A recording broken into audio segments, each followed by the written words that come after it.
మన ముకుంద జ్యువెలర్స్ లో కాసుల పేరు festival flats 9.99% of on VA కాసుల పేరు జ్యువెలర్స్ నూతన బ్రాంచెస్ జూబ్లీ హిల్స్ మరియు వైజాగ్ లో అతి త్వరలో ప్రారంభం. తండ్రి కేసీఆర్ పార్టీ నుంచి సస్పెన్షన్ కి గురై తన ఎమ్మెల్సీ పదవికి రాజీనామా చేసిన కల్వకుంట్ల కవిత సొంత రాజకీయ వేదిక ఏర్పాటుపై దృష్టి సారించారు. జాగృతి అధ్యక్షురాలు కల్వకుంట్ల కవిత నేతృత్వంలోని తెలంగాణ జాగృతి సంస్థ త్వరలోనే రాజకీయ పార్టీగా రూపాంతరం చెందనుంది. కొత్త పార్టీ ఏర్పాటు కోసం గత నెలలోనే కేంద్ర ఎన్నికల సంఘానికి దరఖాస్తు చేసినట్టుగా విశ్వసనీయ వర్గాల సమాచారం. అన్ని ప్రక్రియలు సజావుగా పూర్తయితే వచ్చే ఏప్రిల్ చివరి వారంలో లేదా మే మొదటి వారంలో పార్టీని లాంఛనంగా ప్రారంభించేందుకు సన్నాహాలు చేస్తున్నారంట. వచ్చే అసెంబ్లీ ఎన్నికలే లక్ష్యంగా అడుగులు వేస్తున్న కవిత జీహెచ్ఎంసీ బరిలో దిగి సత్తా చాటుకోవాలని భావిస్తున్నారంట. తెలంగాణ జాగృతి సంస్థ త్వరలోనే రాజకీయ పార్టీగా అవతరించనుంది. అన్ని ప్రక్రియలు పూర్తి చేసుకుని వచ్చే ఏప్రిల్లో ప్రారంభానికి సిద్ధమవుతున్నట్లు తెలుస్తోంది. కొత్త పార్టీ ఏర్పాటు కోసం కేంద్ర ఎన్నికల సంఘానికి గత నెలలోనే జాగృతి ప్రతినిధులు దరఖాస్తు అందజేసినట్లు తెలుస్తోంది. నిబంధనల ప్రకారం ఈసీఐకి అన్ని వివరాలు అందజేయడంతో ఈసీఐ విధి విధానాలకు అనుగుణంగా అన్ని ప్రక్రియలు పూర్తయితే 2 నెలల్లో జాగృతికి రాజకీయ పార్టీగా గుర్తింపు దక్కే అవకాశం ఉందంటున్నారు. తనకు సెంటిమెంట్ ఎక్కువని, పార్టీ ప్రకటనకు మంచి ముహూర్తం కోసం ఎదురు చూస్తున్నానని జాగృతి అధ్యక్షురాలు కవిత ఇటీవలే వెల్లడించారు.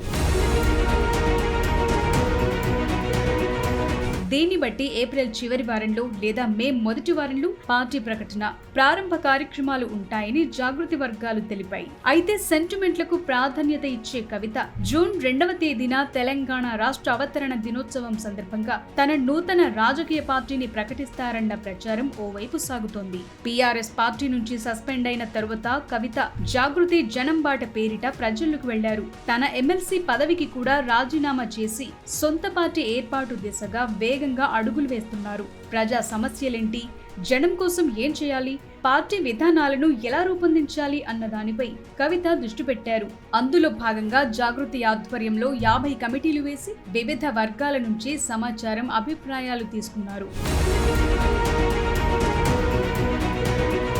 వచ్చే అసెంబ్లీ ఎన్నికల నాటికి జాగృతి రాజకీయ పార్టీగా ఎదుగుతుందని, ఉద్యమకారులు, అమరవీరుల కుటుంబాలంతా జాగృతిలో చేరాలని కవిత ఇటీవల విజ్ఞప్తి చేశారు. సకాలంలో గుర్తింపు దక్కితే జీహెచ్ఎంసీ ఎన్నికల బరిలో జాగృతి పార్టీ నిలిచే అవకాశం ఉందని సమాచారం. సామాజిక తెలంగాణ ధ్యేయంగా వచ్చే అసెంబ్లీ ఎన్నికల్లో జాగృతి పార్టీ పోటీ చేస్తుందని కవిత చెప్తున్నారు.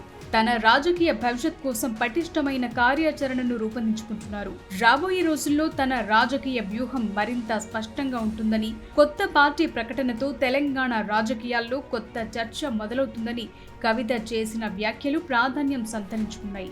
జాగృతి విధానాల రూపకల్పనలో ఎన్నికల వ్యూహకర్త ప్రశాంత్ కిషోర్ కీలక పాత్ర పోషించే అవకాశం ఉందని చర్చ జరుగుతోంది. కవిత యాక్షన్ ప్లాన్ కార్యరూపం దాలిస్తే తెలంగాణ రాజకీయాల్లో మరో సంచలనం నమోదు కానుంది.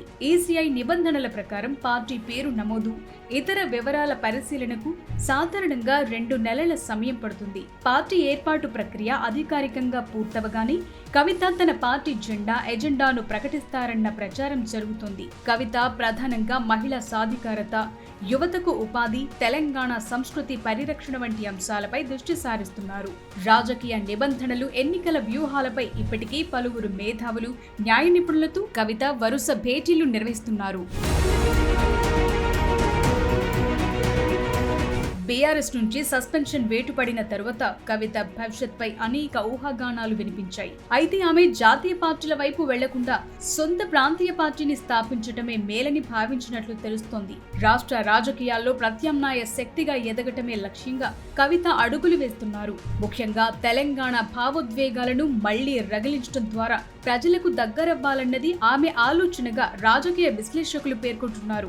ఆ క్రమంలో పార్టీ ఆవిర్భావ వేడుక సందర్భంగా కవిత భారీ బహిరంగ సభకు ప్లాన్ చేస్తున్నారట. రాష్ట్ర వ్యాప్తంగా ఉన్న తన అనుచరులను, జాగృతి కార్యకర్తలను భారీ స్థాయిలో సమీకరించేందుకు ఇప్పటికే సన్నాహాలు జరుగుతున్నాయట. మరి కవిత పార్టీ పట్టాలెక్కితే రాష్ట్ర రాజకీయాలు ఏ మలుపు తిరుగుతాయో చూడాలి.